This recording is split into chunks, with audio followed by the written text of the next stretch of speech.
दोस्तों, आप सैटेलाइट से ईरान को देख रहे हो। ऊपर से सब नॉर्मल लगता है, डेजर्ट, माउंटेन्स, सिटीज, लेकिन असल कहानी जमीन के नीचे चल रही है।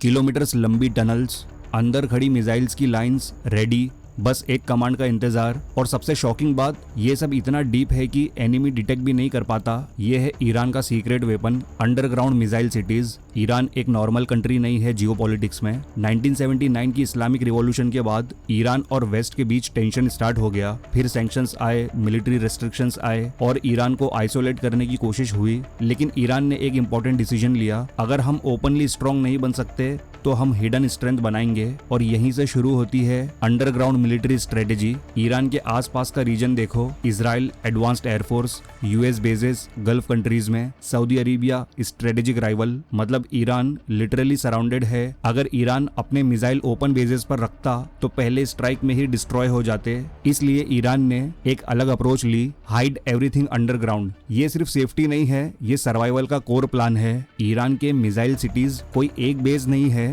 ये एक नेटवर्क है। माउंटेन्स के अंदर deep underground bunkers, connected tunnels. यहाँ पर मिसाइल्स सिर्फ स्टोर नहीं होते, यहीं से लॉन्च भी किए जा सकते हैं। और ये टनल्स इतने डीप और कॉम्प्लेक्स होते हैं कि एनिमी को एग्जैक्ट लोकेशन का पता लगना ऑलमोस्ट इम्पॉसिबल है। ईरान के पास मिसाइल्स का एक ह्यूज रेंज है, short range missiles, medium range missiles, long range ballistic missiles और सबसे इंपॉर्टेंट प्रिसिशन इंप्रूव हो चुकी है। मतलब ईरान सिर्फ मास फायर नहीं करता, वो स्पेसिफिक टारगेट्स हिट कर सकता है। और ये मिसाइल्स अंडरग्राउंड से डायरेक्टली लॉन्च हो सकते हैं। ईरान की स्ट्रेटेजी सिंपल है, फर्स्ट सर्वाइव देन स्ट्राइक। अगर एनिमी अटैक करता है, ईरान के मिसाइल्स सेफगार्ड रहेंगे अंडरग्राउंड और फिर रिटेलिएशन गारंटीड है। इसका मतलब ईरान को कंप्लीटली न्यूट्रलाइज करना ऑलमोस्ट इम्पॉसिबल है। ये सिर्फ थियरी नहीं है, ईरान ने मल्टीपल बार अपनी मिसाइल कैपेबिलिटी शो की है, चाहे वो मिडिल ईस्ट में स्ट्राइक्स हो या मिलिट्री डेमोन्स्ट्रेशंस। ईरान ने क्लियर मैसेज दिया है, हम रिटेलिएट कर सकते हैं और स्ट्रॉन्ग तरीके से कर सकते हैं। और ये कॉन्फिडेंस आता है अंडरग्राउंड सिस्टम से। आज के मॉडर्न वॉर में सबसे बड़ा थ्रेट है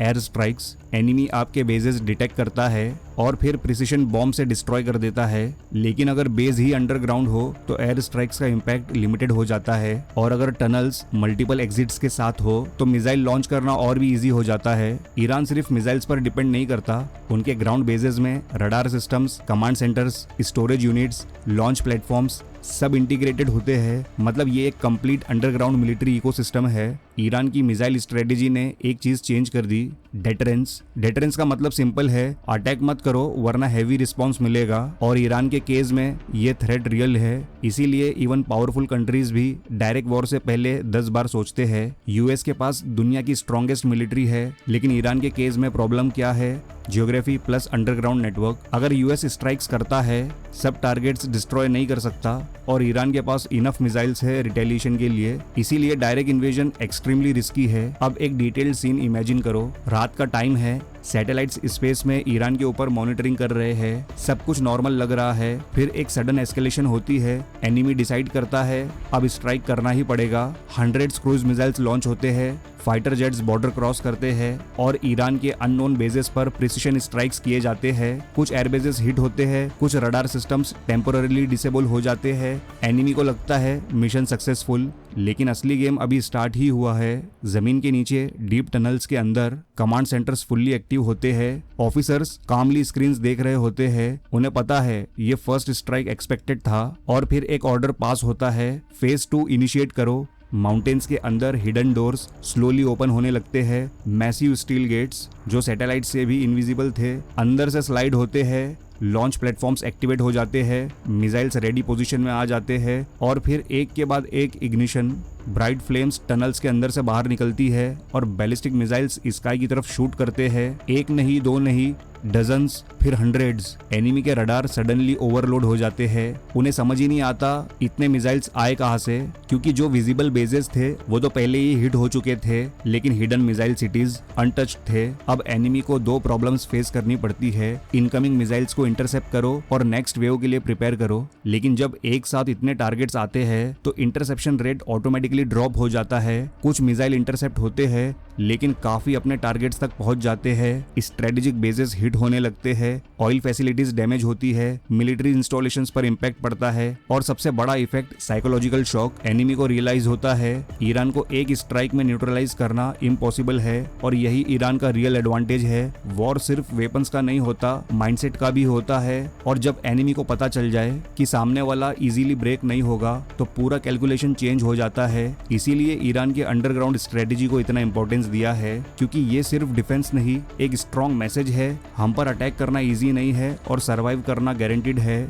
अब एक और चीज समझना जरूरी है, ये मिसाइल सिटीज सिर्फ एक या दो जगह नहीं है, ये पूरा एक स्प्रेड आउट नेटवर्क है। मतलब अगर एक लोकेशन डिटेक्ट हो भी जाए बाकी सिस्टम स्टिल एक्टिव रहेंगे। ईरान ने इंटेंशनली अपने इंफ्रास्ट्रक्चर को सेंट्रलाइज नहीं रखा, उन्होंने उसे डिस्ट्रीब्यूटेड बनाया है। इसका मतलब सिंपल है, एक जगह डैमेज होने से पूरा सिस्टम कोलैप्स नहीं होता और यही मॉडर्न वॉरफेयर का बिगेस्ट प्रिंसिपल है। आज के टाइम पर जो आर्मी सर्वाइव करती है वो वही होती है जो अपने असेट्स को स्प्रेड करती है।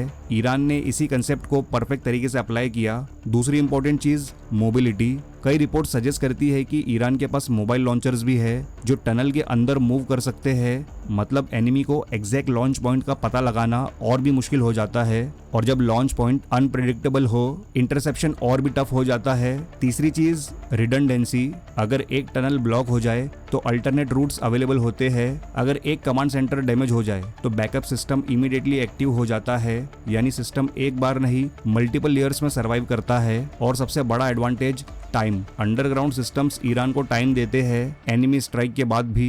ईरान के पास रिस्पांस प्लान एग्जीक्यूट करने का टाइम होता है और वॉर में टाइम ही सबसे बड़ा वेपन होता है। जिस साइड के पास ज्यादा टाइम होता है वो बेटर डिसीजंस लेता है और बेटर डिसीजंस ही वॉर का रिजल्ट डिसाइड करते हैं। इसलिए ईरान का ये अंडरग्राउंड नेटवर्क सिर्फ मिसाइल्स का कलेक्शन नहीं है, ये एक कंप्लीट सर्वाइवल आर्किटेक्चर है जो एंश्योर करता है कि even after first strike game खत्म नहीं होता। ईरान सिर्फ टनल्स बनाकर ही नहीं रुका, उन्होंने नेविगेशन सिस्टम्स इंप्रूव किए, फ्यूल एफिशिएंसी बढ़ाई, मोबाइल लॉन्च सिस्टम्स डेवलप किए, मतलब फ्लेक्सिबिलिटी भी इंक्रीज हो गई। अब मिसाइल्स एक फिक्स्ड पॉइंट से नहीं मल्टीपल हिडन लोकेशन से लॉन्च हो सकते हैं। इजराइल और ईरान के बीच टेंशन वेल नोन है। इजराइल के पास एडवांस्ड एयर पावर है लेकिन ईरान का अंडरग्राउंड सिस्टम इजराइल के लिए भी चैलेंज है क्योंकि प्रीएम्प्टिव स्ट्राइक का इफेक्टिवनेस कम हो जाता है।